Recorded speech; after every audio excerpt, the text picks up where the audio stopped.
Gempa bumi kembali mengingatkan Indonesia pada satu persoalan yang kerap terlupakan. Bukan hanya seberapa kuat bumi berguncang, tetapi seberapa siap bangunan yang berdiri di atasnya menghadapi guncangan.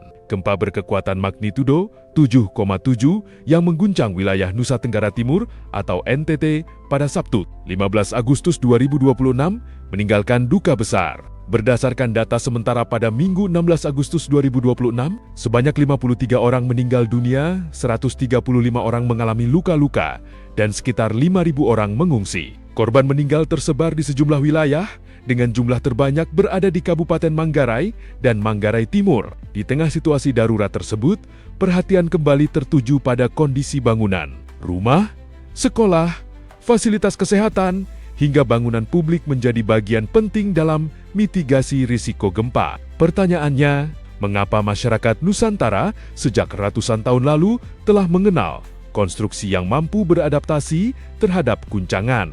Sementara sebagian bangunan modern justru dapat mengalami kerusakan berat ketika gempa terjadi. Jawabannya mungkin dapat ditemukan bukan hanya dalam teori teknik sipil modern, tetapi juga pada rumah-rumah tradisional yang masih berdiri di berbagai wilayah Indonesia. Salah satunya adalah Baruniang di Wairebo, Manggarai, NTT. Beberapa minggu sebelum gempa terjadi, pengalaman berkunjung ke Wairebo memberikan gambaran mengenai bagaimana masyarakat setempat membangun rumah adat mereka. Di tengah perkampungan pegunungan Manggarai, Baruniang berdiri dengan bentuk kerucut yang khas. Namun, keunikannya bukan sekadar pada bentuk bangunan. Di baliknya terdapat sistem struktur dan sambungan kayu yang lahir dari pengalaman panjang masyarakat menghadapi lingkungan. Konstruksi Baruniang tidak mengandalkan paku sebagai pengikat utama. Berbagai bagian bangunan disatukan menggunakan ikatan dan sambungan tradisional. Sementara material seperti kayu dan bambu memiliki karakter yang relatif fleksibel. Penelitian mengenai rumah vernakular NTT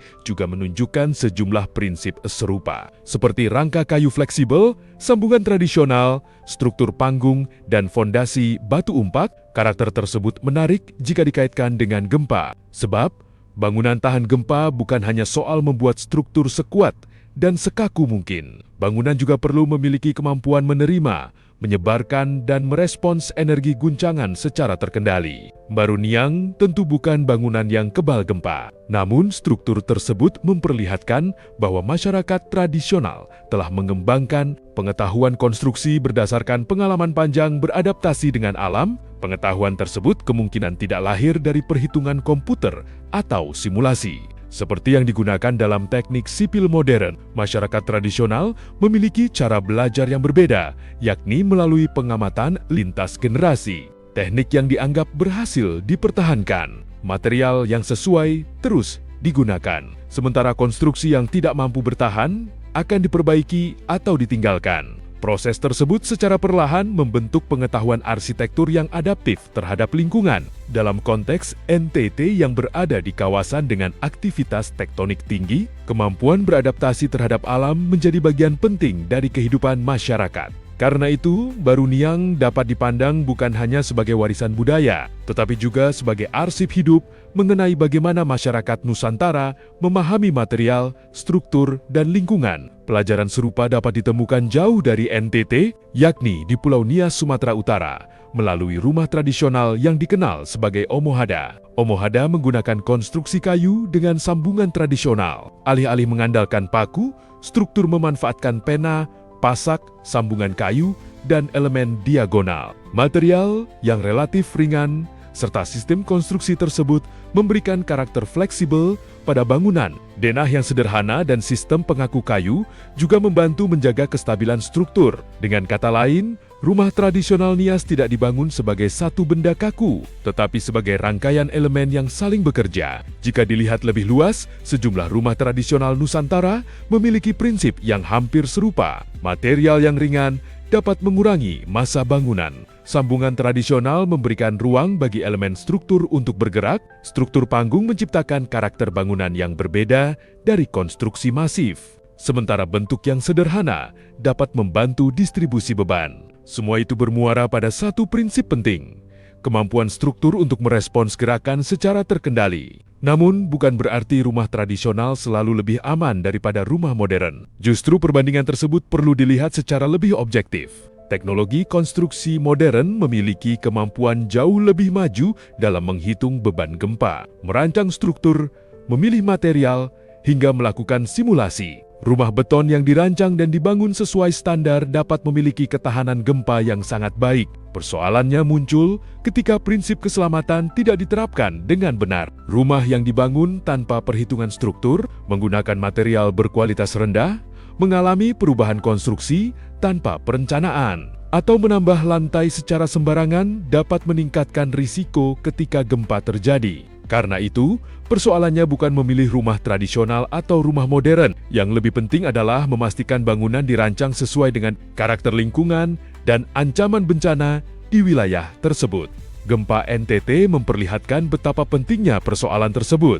Dampaknya tidak hanya dirasakan oleh rumah warga, tetapi juga fasilitas kesehatan yang menjadi kebutuhan utama ketika bencana terjadi. Dari 21 rumah sakit di wilayah terdampak, 6 dilaporkan mengalami kerusakan ringan dan 3 mengalami kerusakan berat. Sementara dari 190 puskesmas, 37 mengalami kerusakan sedang dan 20 lainnya rusak berat. Pemerintah Provinsi NTT kemudian menetapkan status tanggap darurat bencana gempa bumi selama 14 hari. Terhitung 15 hingga 28 Agustus 2026, bantuan logistik mulai dikirim ke wilayah terdampak. Kebutuhan seperti tenda, makanan, obat-obatan, selimut, air bersih, dan fasilitas pendukung menjadi perhatian dalam masa darurat. Namun, setelah fase tanggap darurat selesai, persoalan yang lebih besar akan muncul. Bagaimana masyarakat membangun kembali rumah dan fasilitas yang rusak? Pertanyaan tersebut penting,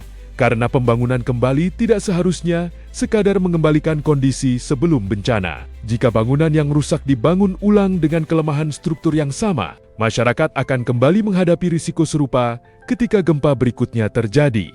Disinilah pengetahuan arsitektur tradisional dapat menjadi bahan pembelajaran, bukan untuk menggantikan teknologi modern, melainkan untuk memperkaya pendekatan konstruksi yang sudah ada. Selama ini rumah adat sering dipandang terutama sebagai simbol budaya. Baruniang menjadi identitas Wairebo. Omo, Hada menjadi bagian dari identitas masyarakat Nias. Rumah gadang merepresentasikan Minangkabau, sementara tongkonan menjadi salah satu simbol masyarakat Toraja. Padahal, bentuk fisik tersebut menyimpan pengetahuan mengenai material, iklim, struktur, lingkungan, hingga cara manusia menyesuaikan diri dengan alam. Karena itu, arsitektur tradisional layak dilihat sebagai teknologi lokal. Teknologi yang tidak lahir dari laboratorium, tetapi berkembang melalui pengalaman yang diwariskan selama generasi. Pengetahuan tersebut memiliki nilai penting bagi Indonesia yang hidup di tengah berbagai ancaman bencana. Namun, penerapannya tidak berarti menyalin rumah adat secara utuh ke dalam pembangunan modern. Yang perlu dipelajari adalah prinsip di baliknya. Bagaimana material bekerja, bagaimana sambungan memungkinkan pergerakan, bagaimana beban didistribusikan, serta bagaimana bentuk bangunan menyesuaikan kondisi lingkungan. Pada saat yang sama, prinsip tersebut perlu diuji dan dikembangkan menggunakan ilmu teknik modern. Dengan cara itu, warisan arsitektur Nusantara tidak berhenti sebagai objek budaya, tetapi dapat menjadi sumber inspirasi untuk membangun lingkungan yang lebih aman.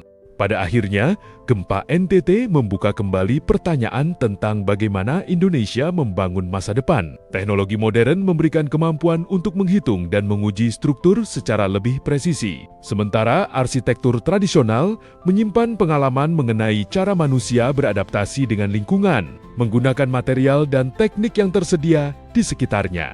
Keduanya tidak perlu dipertentangkan. Justru, pertemuan antara teknologi modern dan pengetahuan lokal dapat menjadi pendekatan yang lebih relevan untuk Indonesia. Membangun kembali wilayah terdampak gempa bukan sekadar mengganti rumah yang rusak dengan bangunan baru. Rekonstruksi harus menjadi kesempatan untuk memperbaiki kualitas bangunan, memperkuat fasilitas publik, serta mengurangi risiko ketika bencana berikutnya datang.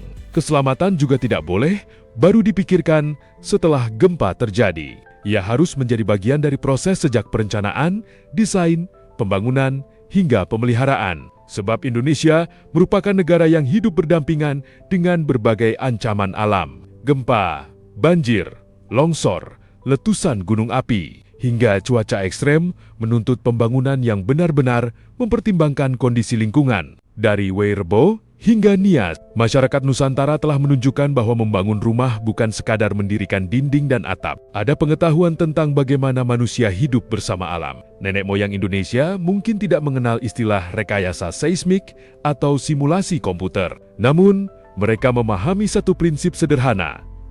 Bangunan harus mampu menyesuaikan diri dengan lingkungan tempatnya berdiri. Karena itu, masa depan konstruksi Indonesia tidak harus memilih antara rumah adat dan rumah modern. Yang dibutuhkan adalah ketelitian teknologi modern yang diperkaya oleh kebijaksanaan arsitektur tradisional, sebab ketika gempa datang, keselamatan manusia tidak ditentukan oleh seberapa mewah sebuah rumah atau seberapa mahal material yang digunakan.